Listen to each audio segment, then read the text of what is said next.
Back to Ekta commerce classes.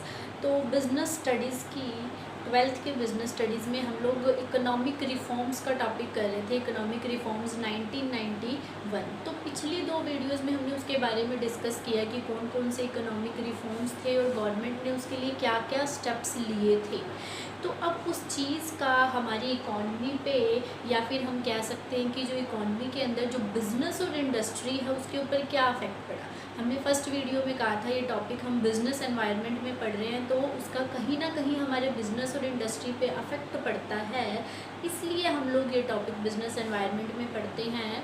तो वही चीज़ हम डिस्कस करने जा रहे हैं कि what is the impact of changes in government policy, कि गवर्नमेंट की ये जो इकोनॉमिक पॉलिसी चेंज हुई थी उसका क्या इम्पैक्ट पड़ा किस पे, बिज़नेस पे और इंडस्ट्री पे। अगर हम इन टोटल देखें, सारे पॉइंट्स को पढ़ेंगे तो हमें ये नज़र आएगा कि इसका कहीं ना कहीं हमारी इकॉनमी में कि बिज़नेस और इंडस्ट्री पे एक पॉजिटिव इम्पैक्ट पड़ा। तो लेट्स स्टार्ट। तो अगर किसी ने इकोनॉमिक रिफॉर्म्स की वीडियो नहीं देखी तो आई बटन पर क्लिक करके देख सकते हो, वो आपको स्क्रीन पर टच करते ही मिल जाएगा। तो देखो फर्स्ट इम्पैक्ट क्या है, इंक्रीजिंग कंपटीशन। इससे क्या हुआ कि हमारी इकॉनमी के अंदर जो बिज़नेस थे, अलग अलग इंडस्ट्रीज़ थी, उनके बीच में कंपटीशन जो है वो बढ़ना स्टार्ट हो गया। कंपटीशन मतलब उनके कॉम्पिटिटर्स मार्केट में आ गए थे। कैसे इंक्रीज़ हुआ था ये, इनिशियली देखो इकोनॉमिक रिफॉर्म्स से पहले क्या हुआ करता था, सिर्फ पब्लिक सेक्टर, ज़्यादातर जो कंसंट्रेशन था वो किसके हैंड्स में था, पब्लिक सेक्टर के हैंड्स में। और ना ही गुड्स का ज़्यादा इंपोर्ट किया जाता था हमारी कंट्री में, वो भी नहीं, वो कंपटीशन की फॉर्म में भी नहीं था। और अदर थिंग जो डायरेक्ट इन्वेस्टमेंट में थी वो भी नहीं थी हमारी इकोनॉमी में, मतलब मल्टीनेशनल कंपनीज भी नहीं थी। उसके साथ साथ पब्लिक सेक्टर ही सिर्फ काम करता था, प्राइवेट सेक्टर नहीं था। तो इट मीन्स कि वहाँ पे सिर्फ एक पब्लिक सेक्टर काम कर रहा था, कंपटीशन नहीं था। पर जैसे ही LPG पॉलिसी लाई गई, liberalisation, privatisation and globalisation means economic reforms आए, वैसे ही इकॉनमी के अंदर कंपटीशन आ गया। और हम लोग जानते हैं जब कंपटीशन होता है तो हर एक पर्सन, हर एक बिज़नेस, हर एक इंडस्ट्री ट्राई करती है कि वो सबसे टॉप पे रहे, तो इसके लिए वो बेस्ट एंड बेस्ट देने की कोशिश करती है।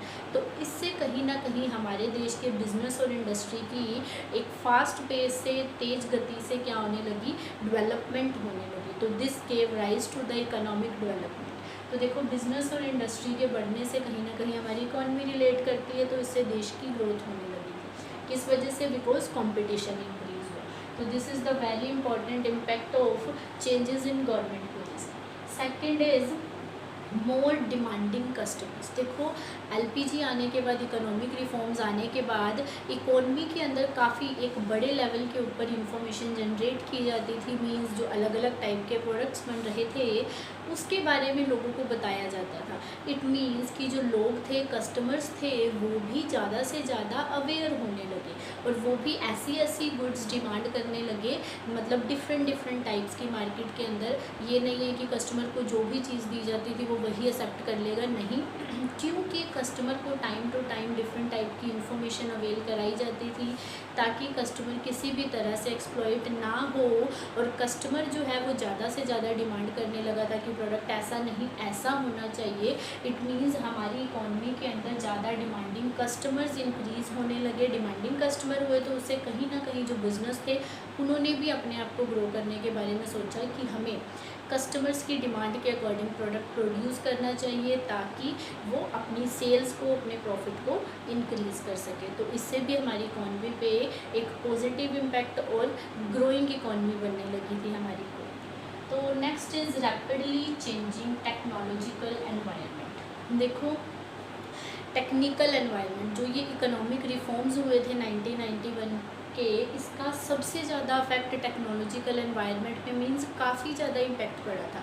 ऐसा क्यों हुआ, क्योंकि देखो हमारी इकोनॉमी के अंदर इतना ज़्यादा ग्रो हो रहा था, हम लोग फॉरेन कंट्री से काफ़ी कुछ इंपोर्ट कर सकते थे, उन्हें एक्सपोर्ट कर सकते थे, जिससे काफ़ी लेवल पे IT सेक्टर भी ग्रो करने लगा हमारी इकोनॉमी के अंदर। IT मतलब इंफॉर्मेशन एंड टेक्नोलॉजी। हमने पढ़ा था कि exchange of information and technology और exchange of other goods and the services from the foreign countries. तो यहाँ पे क्या हुआ, इस वजह से हमारे देश के अंदर क्या होने लगा, टेक्नोलॉजिकल एनवायरनमेंट में काफ़ी ग्रोथ होने लगी और अलग अलग जो फॉर्म्स थी वो अच्छी से अच्छी टेक्निक को यूटिलाइज़ करके प्रोडक्ट्स को प्रोड्यूस यूज़ करने लगी। तो इसमें क्या हुआ कि ऐसी फर्म्स जो अच्छी टेक्निक यूज़ कर रही थी वो तो ग्रो कर पाती थी, पर ऐसी फर्म जो अच्छी टेक्निक नहीं यूज़ कर सकती थी वो क्या था, मार्केट में ग्रो नहीं कर पाती थी। इट मीन्स कि जो लार्ज लेवल पे या अच्छा अर्न कर पा रही हैं वो तो टाइम टू टाइम अच्छी टेक्निक का प्रोडक्ट बना सकती हैं, पर जो नहीं कर पाती वो नहीं मीन्स वो क्या, जो अच्छी टेक्निक नहीं यूज़ कर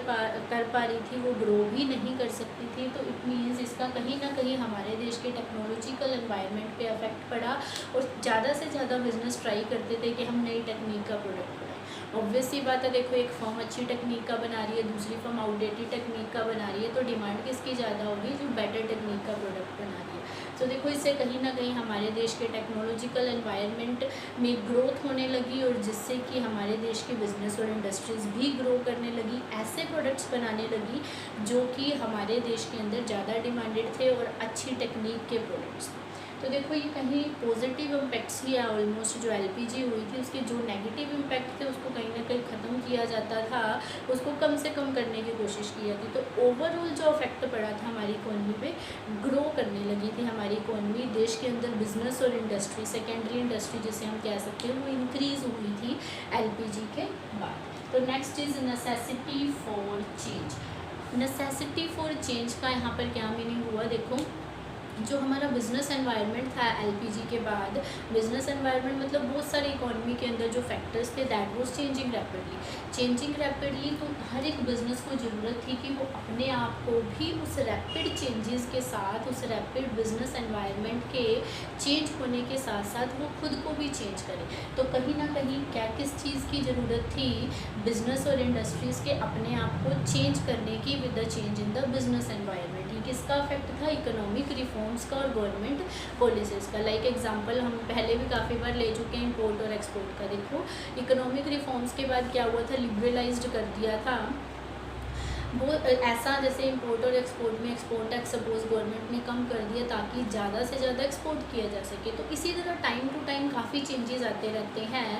तो अगर एक फर्म जो अपने आप को चेंज कर सकती है उसी चीज़ के अकॉर्डिंग, उसके अकॉर्डिंग अपनी ज़्यादा प्रोडक्शन बढ़ा रही है कि अगर वो ज़्यादा एक्सपोर्ट करना चाहती है तो इट मीन्स वो ग्रो करेगी।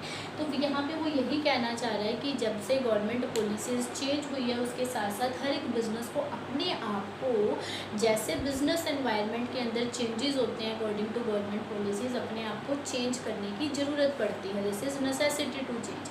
तो ये भी किसका इम्पेक्ट रहा है, गवर्नमेंट पॉलिसीज़ का, जो कि एलपीजी, जो कि हमारा लिबरलाइजेशन, प्राइवेटाइजेशन और ग्लोबलाइजेशन की पॉलिसीज़ स्टार्ट की गई।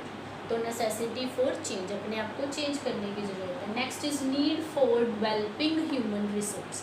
अब ह्यूमन रिसोर्स मीन्स जो लोग बिजनेस कर रहे हैं या वहाँ पर जो वर्कर्स काम कर रहे हैं या फिर जो भी एम्प्लॉयज़ काम कर रहे हैं, कैसे ह्यूमन रिसोर्स की ज़रूरत पड़ी, डेवलपिंग मतलब कि जो अच्छे से अच्छे तरीके से बेस्ट वे में काम को कर सके। तो देखो जैसे इकोनॉमिक चेंजेस आए तो हमारे बिज़नेस की जो डिमांड थी फॉर ह्यूमन रिसोर्स, ऐसे ह्यूमन रिसोर्स की डिमांड बढ़ने लगी जिनको कि ज़्यादा से ज़्यादा स्किल्स और ज़्यादा से ज़्यादा कैपेबिलिटीज़ हों रिगार्डिंग प्रोडक्शन और for the use of the material resources.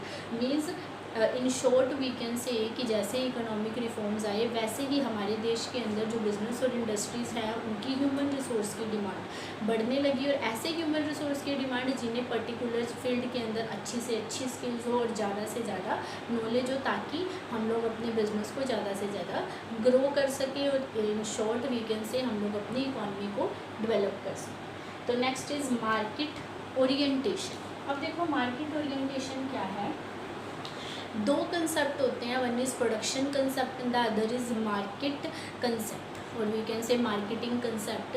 Production concept में क्या होता है, पहले प्रोडक्ट को प्रोड्यूस किया जाता है, देन मार्केट के अंदर उसको पहुंचाया जाता है सेल करने के लिए, कस्टमर्स को उसे बेचने के लिए। मीन्स प्रोडक्ट प्रोड्यूस करने के लिए किसी तरह का कोई सर्वे नहीं किया जा रहा कि कैसा प्रोडक्ट चाहिए कैसा नहीं चाहिए, अपनी मर्ज़ी से बना लिया, उसको हमने सेल करना है, सिंपल।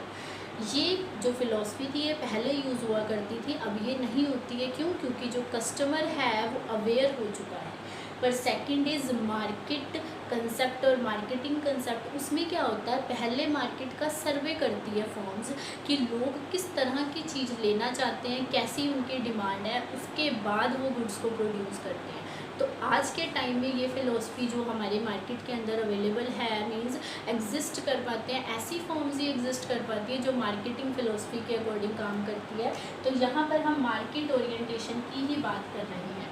मतलब वो कह रहा है कि इकोनॉमिक रिफॉर्म्स आने के बाद हमारी मार्केट ओरिएंटेशन होने लगी। मतलब जितनी भी फॉर्म्स और इंडस्ट्री थी वो किस बेस पे प्रोडक्ट प्रोड्यूस करने लगी, पहले लोगों की डिमांड को उन्होंने जानने की कोशिश की, आफ्टर दैट प्रोडक्ट को प्रोड्यूस करना था ताकि जो हमारा बिजनेस है और इंडस्ट्री है वो ग्रो कर सके। ऐसा क्यों हो रहा था, क्योंकि जो कस्टमर था, कंज्यूमर था, वो ज़्यादा से ज़्यादा अवेयर हो रहा था आफ्टर इकोनॉमिक रिफॉर्म्स, क्योंकि उसे हर एक चीज़ के बारे में पता चल रहा था कि मुझे ये चीज़ चाहिए, ये चीज़ ऐसे चाहिए, अगर ऐसी है तो दैट इज़ आउटडेटेड और समथिंग एनीथिंग एल्स। मीन्स इसीलिए मार्केट ओरिएंटेशन वाला कंसेप्ट स्टार्ट हुआ आफ्टर गवर्नमेंट पॉलिसी और after changing economy, new economic policy. New economic policy के बाद कब हुई थी ये, 1991 में। इसके एलिमेंट्स एलपीजी हैं, ये प्रीवियस वीडियोस में हम लोगों ने डिस्कस किया है। Next is loss of budgetary support to public sector. ये भी एक काफ़ी एक पॉजिटिव पॉइंट था। देखो पहले क्या था, ज़्यादा पब्लिक सेक्टर एग्जिस्ट करता था, जो बिज़नेस और इंडस्ट्रीज थी पब्लिक सेक्टर के हाथ में था ज़्यादा कंसंट्रेशन, प्राइवेट सेक्टर के पास बहुत कम था। तो पब्लिक सेक्टर को यही रहता था कि गवर्नमेंट की तरफ से उन्हें फाइनेंशियल या अदर सपोर्ट मिलते रहेंगे। पर जैसे ही एलपीजी आया उसमें प्राइवेटाइजेशन भी हो गया, काफ़ी जो लोग थे उनको भी राइट्स दे दिए गए कि आप प्राइवेट सेक्टर में इंडस्ट्रीज़ खोल सकते हो, और बहुत सारी पब्लिक एंटरप्राइजेज़ को ओपन कर दिया गया प्राइवेट सेक्टर में और पब्लिक को क्लोज कर दिया गया। तो इट मीन्स जो गवर्नमेंट का बजटरी सपोर्ट था, गवर्नमेंट जो उन्हें कहीं ना कहीं सपोर्ट करती थी पब्लिक सेक्टर एंटरप्राइजेज़ को, वो कम हो गया। क्यों कम हो गया, कम हो गया या ख़त्म हो गया, क्योंकि गवर्नमेंट ने हमारी इकॉनमी के अंदर पब्लिक सेक्टर कम हुआ था और प्राइवेट सेक्टर इंक्रीज़ हो गया था एलपीजी के बाद। तो इट मीन्स तो इसमें भी एक जो पॉजिटिव इम्पैक्ट रहा हमारी इकॉनमी में कि जो प्राइवेट सेक्टर है वो इंक्रीज़ कर रहा था आफ्टर एलपीजी। जो इकोनॉमिक रिफॉर्म्स है उसके बाद प्राइवेट सेक्टर ने बढ़ना स्टार्ट कर दिया था और पब्लिक सेक्टर ने कम होना, क्योंकि जो गवर्नमेंट का बजटरी सपोर्ट था टू पब्लिक सेक्टर वो डिक्लाइन हो चुका था आफ्टर न्यू इकोनॉमिक पॉलिसी और इकोनॉमिक रिफॉर्म्स। तो अगर हम ये सारे पॉइंट्स देखते हैं कि कंपटीशन बढ़ा, डिमांडिंग कस्टमर बढ़ने लगा, ऐसे प्रोडक्ट्स बनने लगे जो कि मार्केट ओरिएंटेड हों, और टेक्नोलॉजी भी काफ़ी इम्प्रूव कर रही थी देश में, टाइम टू टाइम हमें अपने बिज़नेस को चेंज करने की ज़रूरत है। तो ये ओवरऑल हमारे बिज़नेस के ऊपर इन इकोनॉमिक रिफॉर्म्स ने एक पॉजिटिव इम्पैक्ट डाला ताकि हमारी इकॉनमी जो है वो बढ़ती जाए। बिकॉज हमें पता है अगर एक देश की इंडस्ट्री ग्रो कर रही है, मतलब सेकेंडरी सेक्टर ग्रो करता है, तो वो कहीं ना कहीं बहुत ज़्यादा पॉजिटिव इम्पैक्ट डालता है हमारी इकॉनमी के ग्रोथ करने में। देखो जो हम टेक्नोलॉजिकल की बात करते हैं, इसका इफेक्ट हमारी सर्विस सेक्टर में भी बहुत ज़्यादा बड़ा था। सर्विस सेक्टर मतलब जो ये बैंकिंग इंडस्ट्री थी या फिर ट्रांसपोर्ट इंडस्ट्री है, ये भी काफ़ी फास्टली इंक्रीज़ करने लगी, क्योंकि जो बैंक्स हैं वो सिर्फ हमारे अभी जो इंडियन बैंक्स ही नहीं, बहुत सारी ऐसे फॉरेन बैंक्स की ब्रांचेस भी हमारी कंट्री में चल रही हैं। वो आपस में कहीं ना कहीं कंपटीशन करते हैं और उनकी टेक्निक का कहीं ना कहीं डिफरेंस रहता है। तो here we are talking about just the impacts of government policy. तो इन सब को पढ़कर हम यही पता लगा है हमें कि हम इससे हमारी इकॉनमी काफ़ी ज़्यादा ग्रो हुई है। और अगर हम कंपेयर भी करते हैं 1990 से पहले और अब की इकॉनमी को, there is a very vast difference at that time and this time. So I hope you all like my video. अगर आपको पसंद आती है तो इसे लाइक ज़रूर करें और चैनल को सब्सक्राइब करना मत भूलें। अगर कोई भी प्रॉब्लम रहती है, इशू रहता है, तो आप लोग कमेंट सेक्शन में पूछ सकते हैं। Thank you, have a nice day.